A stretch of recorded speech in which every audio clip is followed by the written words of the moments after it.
भारत एक राष्ट्र, मगर संस्कृति अनेक। इसी महान संस्कृति के आधुनिक युग को आज हम इस वीडियो में जानने वाले हैं। आधुनिक भारतीय इतिहास को जानने के स्रोत बताइए। दोस्तों, जब आप इतिहास की बात करते हैं और इसके प्रश्नों की बात करते हैं तो इनके किसी भी प्रश्न को हल करने की एक साधारण ट्रिक है। वह है कि आप प्रश्न को अच्छे से पढ़िए और उस टाइम पीरियड में स्वयं को ले जाने का प्रयास करिए।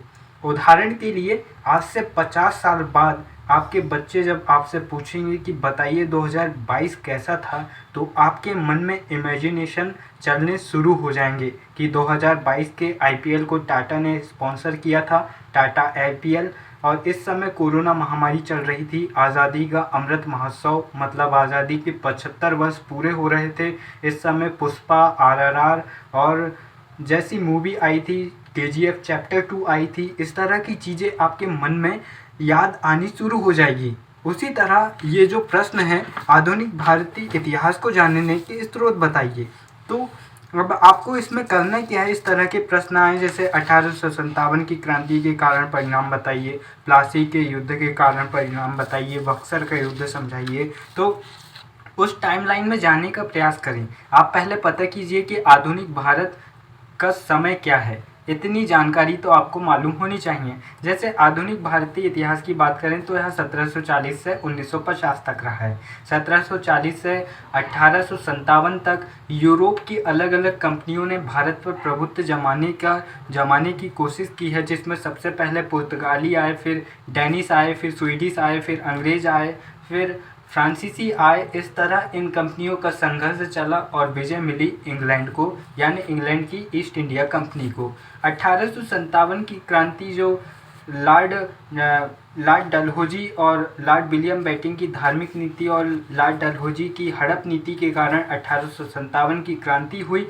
इसके बाद ब्रिटेन की महारानी एलिजाबेथ प्रथम को लगा कि भाई अब कंपनी के बस की बात नहीं है भारत को चलाना, तो अब हम इसको हमारे कब्जे में लेते हैं। और महारानी का घोषणा पत्र आया और भारत पूरी तरह से ब्रिटिश के अधीन हो गया और हम और ज़्यादा गुलाम हो गए और 1947 तक गुलाम रहे। इस तरह जब आपको टाइम पता चल जाए कि आधुनिक भारत 1740 से 1950 तक रहा है, तो आप इमेजिनेशन कीजिए कि आप 1800 में पैदा हुए हैं और आपको आसपास की जानकारी जुटानी है। अब उस समय व्हाट्सएप, फेसबुक तो नहीं थी, या फिर हम जिस यूट्यूब पर बातचीत कर रहे हैं ये यूट्यूब भी नहीं था, पूरी तरह से इंटरनेट नहीं था, तकनीक नहीं थी। तो आप उस समय की जानकारी कैसे प्राप्त करते? स्वाभाविक है, उस समय समाचार पत्र थे। उस समय पर सरकारें एक्ट पारित कर रही थी इंग्लैंड में बैठी बैठी भारत के लिए, चाहे वो 1773 का रेगुलेटिंग एक्ट हो, 1884 का पिट्स इंडिया एक्ट हो, 1813 का एक्ट हो, माफ़ कीजिएगा 1713 का रेगुलेटिंग एक्ट, 1784 का पिट्स इंडिया एक्ट, 1813 का एक्ट, 1833 का एक्ट। इस तरह के एक्ट पारित कर रहे थे। इस समय चाहे कोई ब्रिटिश लेखक हो, कोई विदेशी यात्री हो, या कोई भारतीय साहित्यकार हो, काफ़ी सारी रचनाएं लिख रहे थे। पुनर्जागरण का काल था ये। इस समय पर पत्र पत्रिकाएं प्रकाशित हो रही थी। इस तरह की जानकारी आप देख सकते हैं। और जब आप इमेजिनेशन करेंगे ना, तो एक बार इन चीज़ों को पढ़ लीजिए और इमेजिनेशन कर लीजिए कि भाई वास्को डी गामा किस तरह से आया, उसने अफ्रीका का चक्कर लगाते हुए केरल पहुंचा, ये कैसे संभव हुआ। इस तरह जब आप चीज़ों को समझने की कोशिश करेंगे ना, तो आपको रटने की ज़रूरत नहीं पड़ेगी। एक सिंपल सी ट्रिक है। आइए अब देखते हैं आधुनिक भारतीय इतिहास को जानने के स्रोत। मुख्य रूप से इतिहासकारों ने विश्व के इतिहास को 3 भागों में बांटा है। यह सिंपल है, 3 भागों में: प्राचीन काल, मध्यकाल तथा आधुनिक काल। यह विभाजन सामाजिक, राजनीतिक, आर्थिक तथा सांस्कृतिक परिवर्तन के आधार पर किया गया है। और यहाँ पर आधुनिक भारतीय इतिहास का टाइम पीरियड बताया गया है। अब देखते हैं आधुनिक भारतीय इतिहास को जानने के स्रोत। पहला बिंदु क्या आता है? समकालीन यूरोपीय यात्रियों तथा दूतों का विवरण। अब आपको ये देखना है कि उस समय कौन कौन से यात्री आए थे। अब सिंपल सा है, भारत की खोज किसने की थी? वास्को डी गामा ने।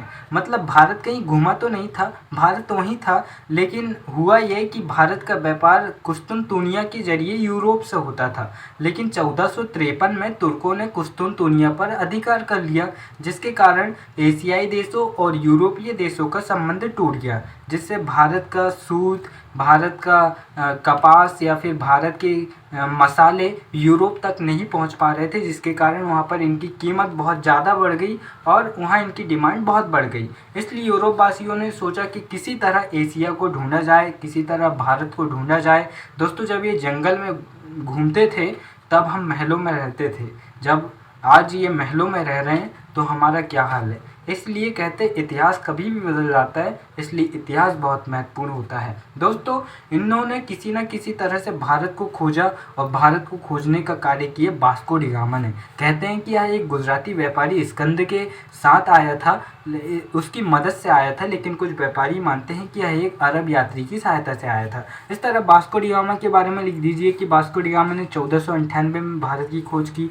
बार्थोलोम्यू डियाज वही है जिसने अफ्रीका के नीचे साइड एक आशा अंतरीप मतलब केप गुड होप नामक एक स्थान की खोज की, जिसके जरिए वास्को डी गामा भारत की खोज करने आया था। आप कैप्टन हॉकिंस के नाम पर कैप्टन हॉकिंस के बारे में लिख दीजिए, जो भारत आया था और जिसे जहांगीर ने इंग्लिश खां की उपाधि दी थी। आप टॉमस रो के बारे में लिख दीजिए, कुछ नहीं लिखिए, इनका टाइम पीरियड याद रख लीजिए और इनके बारे में एक दो बातें और बाकी सब मन से इमेजिनेशन कर लीजिए कि किस तरह से आया होगा। भाई उस समय कुछ ऐसा चल तो नहीं रहा था, उसे किसी मन से तो आया नहीं होगा, उसे वहाँ के राजा ने भेजा होगा, उनका दूध बनकर आया था। इसके बाद धर्म प्रचारक। दोस्तों, धर्म प्रचारक इतिहास में हमेशा ही आते रहे। 622 ईस्वी में जब इस्लाम धर्म की स्थापना हुई तो 626 ईस्वी में भारत में अरब यात्रियों के साथ इस्लामिक प्रचार के लिए धर्म सुधारक आए और उन्होंने केरल में अरब के बाहर बनने वाली विश्व की पहली मस्जिद बनाई, जिसका नाम है चेरामन जुमा मस्जिद, जो केरल में स्थित है। इस तरह से इतिहास में हमेशा व्यापारियों के साथ धर्म प्रचारक आते रहें। अंग्रेजी यात्री, जब अंग्रेज आ रहे हैं या फिर अलग अलग लोग आ रहे हैं तो अंग्रेजी यात्री आएंगी, फ्रांसीसी यात्री आए। फिर इसके बाद में इतिहासकार तथा लेखकों का विवरण। ब्रिटिश इतिहासकार तथा लेखकों का विवरण। यहाँ पर आपको ब्रिटिश इतिहासकारों की कुछ पुस्तकों के नाम याद करने हैं, एक दो बस। जैसे कि आप यहाँ पर ये ऑक्सफोर्ड हिस्ट्री ऑफ इंडिया, ये बहुत फेमस पुस्तक है और कई बार ऑब्जेक्टिव में भी पूछ लेती है। कौन सी? Oxford history of India. ये किसकी पुस्तक है? B.A. स्मिथ की। आप इनके बारे में लिख दीजिए।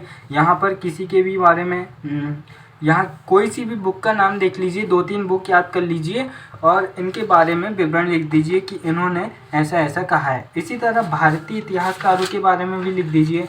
भारतीय इतिहासकारों में चाहे आप यंग इंडिया नामक पुस्तक जो लाला लाजपत राय ने लिखी थी और यंग इंडिया नामक एक पत्रिका जो महात्मा गांधी ने चलाई थी, इसी तरह की आप new history of Maratha and the man current of Maratha history the Maratha supremacy G.S. Desai ने लिखी है। इसी तरह एक फेमस पुस्तक है भारत का पहला स्वतंत्रता संग्राम, जिसे लिखी है उनका नाम वीर सावरकर ने लिखी है। 1857 नामक एक अलग से पुस्तक है जिसका नाम ही 1857 है, आप यहाँ देख सकते हैं। इसे S.N. सेन ने लिखी है और स्वतंत्रता का प्रथम स्वतंत्रता संग्राम वी.डी. सावरकर ने लिखी है। इसी तरह आपको एक दो बुक और उनके राइटर के नाम याद रख लेना है और फिर विवरण लिख देना। जैसे भारतीय इतिहासकार हुए तो वह बताएंगे कि किस तरह से अंग्रेज और अलग अलग लोग हम पर अत्याचार कर रहे हैं, और ब्रिटिश इतिहासकार हैं तो वो अपनी बड़ाई करेंगे और बताएंगे किस तरह भूखों नंगों का देश है और हम इन्हें संभाल रहे हैं। इस तरह वे अपनी अपनी बड़ाई करेंगे। तो अब दोस्तों, इतिहास में आपको मन से लिखना इसलिए ज़रूरी है कि यहाँ पर आप इमेजिनेशन कीजिए, उस समय की दशा अपने मन में डालिए कि उस समय कैसा होता रहा होगा। अगला बिंदु है समाचार पत्र एवं पत्रिकाएं। समाचार पत्र एवं पत्रिकाएं बहुत महत्वपूर्ण है। यहाँ पर आप इनके नाम देख सकते हैं। इंग्लिशमैन रॉबर्ट नाइट ने बहुत सारे अखबार चलाए, जैसे Statesman, Times of India, Madras Mail, Pioneer, Civil and Military Gazette, ये इन्होंने चलाए। द हिंदू जो आज भी चलता है, इसके संस्थापक बी राघवाचारी है। इसी तरह के कई सारे यहाँ पर आप पत्र पत्रिकाओं के नाम देख सकते हैं। इसी तरह संसद और उसके अधिनियम जिनके बारे में मैंने बताया। सामाजिक तथा आर्थिक सुधार आंदोलन 19वीं शताब्दी यानी 1800 वाले सन में तो भारत में पुनर्जागरण का काल रहा है, जिसके अग्रदूत या प्रवर्तक राजा राम मोहन माने जाते हैं। इस समय सती प्रथा, दास प्रथा का भारत से अंत हुआ और इसी समय आर्य समाज, तत्वबोधिनी सभा, ब्रह्म सभा जैसी संस्थाओं का उल्लेख हुआ। इसी समय स्वामी दयानंद सरस्वती, विवेकानंद जैसे बुद्धिजीवी लोग भारत की जन्मभूमि पर जन्मे हैं। इसके बाद पुरातात्विक साधन में क्या आएंगे? उस समय की प्रमुख इमारतें जो इन लोगों ने बनवाई थी, चाहे वह इंडिया गेट हो या संसद भवन उस समय का हो, राष्ट्रपति भवन हो, केंद्रीय सचिवालय हो, बम्बई का गेटवे ऑफ इंडिया हो, इस तरह जो अंग्रेज़ों ने हमारे लिए बनवाया था, ये खासकर तो उन्हीं के लिए था, लेकिन अब उन्होंने सोचा भाई अब इतना लूट रहे हैं तो कुछ इनको भी दे दें। इस तरह से उन्होंने बनवाया था। ये ऑब्जेक्टिव्स आएंगे। दोस्तों एक सिंपल सी चीज़ है, इतिहास में आपको अगर आप पूरा रटना चाहेंगे तो आप इतिहास में कभी सक्सेस नहीं हो पाएंगे। इतिहास में सिर्फ आप फैक्ट याद करें, तथ्यों को, या फिर जैसे सन को याद करें, या फिर कुछ महत्वपूर्ण चीज़ें याद करें और मन में इमेजिनेशन करें उस समय का, और उस समय के हिसाब से एक राइटर की तरह बस कहानी को लिख दें। तो वीडियो बहुत लंबा हो रहा है, उम्मीद है आपको समझ में आया होगा। नहीं समझ में आया तो वीडियो को एक बार और देख ले, फिर नहीं समझ में आया तो मुझे कमेंट करके बता दे कि भाई मुझे समझ में नहीं आया, तो एक बार और फिर से वीडियो बना दूंगा।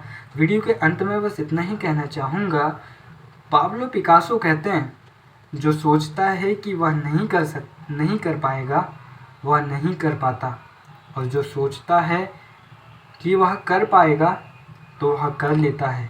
यह निर्विवाद नियम है।